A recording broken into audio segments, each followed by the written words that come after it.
নমস্কাৰ বন্ধু বান্ধৱীসকল, আমাৰ অন্য এটা ব্লগলৈ আপোনালোকক স্বাগতম জনাইছোঁ। মইনো আজি এপেল কেক কেনেকৈ ঘৰতে বনালোঁ তাকে চাওঁ আহকচোন। ইয়াত হাফ কাপ গাখীৰ, 1/4 cup oil, 1 cup powder sugar, ইয়াত ধুনীয়াকৈ এতিয়া মই মিলাই লৈ 1 টিস্পুন ভিনেগাৰ দি অলপ সময় ৰাখি থ'ম। মই যে আপোনালোকক কৈছিলোঁ আপেল ব্যৱহাৰ কৰিম বুলি, এয়া চাওক 2টা লৈছোঁ। ইয়াত ধুনীয়াকৈ এতিয়া মই বাকলি গুচাই গুটিকেইটাও উলিয়াই ল'ম।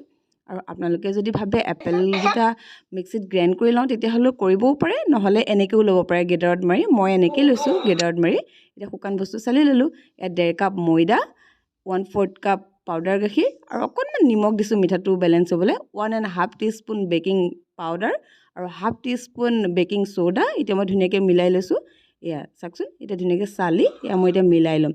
এতিয়া অলপ গাখীৰ দি পেলাই মানে বেটাৰটো মিলাই ল'ম। এয়া এতিয়া মই হৈ গ'ল বেটাৰটো মিলাই। এতিয়া এপেলখিনি যে গ্ৰেট কৰি থৈছিলোঁ এয়া ধুনীয়াকৈ দি দিলোঁ চাওকচোন। এয়া ধুনীয়াকৈ এতিয়া মই এপেলখিনি মিলাই লৈ পেলাই এতিয়া কেক টিনটো ৰেডি কৰি থৈছোঁ। এইটো কেক টিন ৰেডি আছিলে। এয়া কেক টিনলৈ এতিয়া মই ঢালি ল'ম। এয়া ধুনীয়াকৈ ঢালি লৈছোঁ চাওকচোন। এতিয়া এবাৰ দুবাৰ টেপ কৰি দিব, যদি বাবলছ থাকে তেতিয়াহ'লে ওলাই যাব।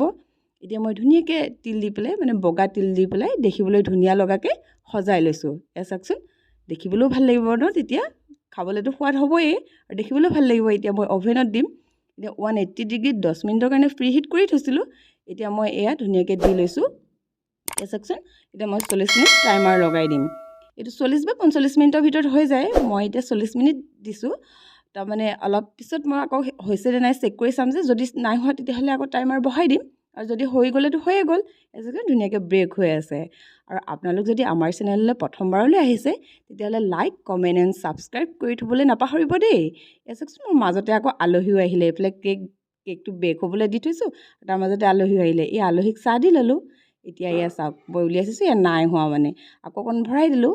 ভৰাই দি এয়া চাওক, আকৌ এবাৰ উলিয়াই চাইছোঁ, এইবাৰ হৈ গ'ল ধুনীয়াকৈ।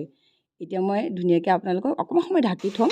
মানে ঢাকি থ'লে কি হয়, ওপৰৰ লেয়াৰটো তেতিয়া অলপ ছফ্ট হৈ থাকে, আৰু যদি এনেকৈ খালীকৈ থোৱা যায় তেতিয়াহ'লে হাৰ্ড হৈ যায়। এয়া চাওকচোন, কিমান ধুনীয়া স্পঞ্জি হৈছে দেখিছে।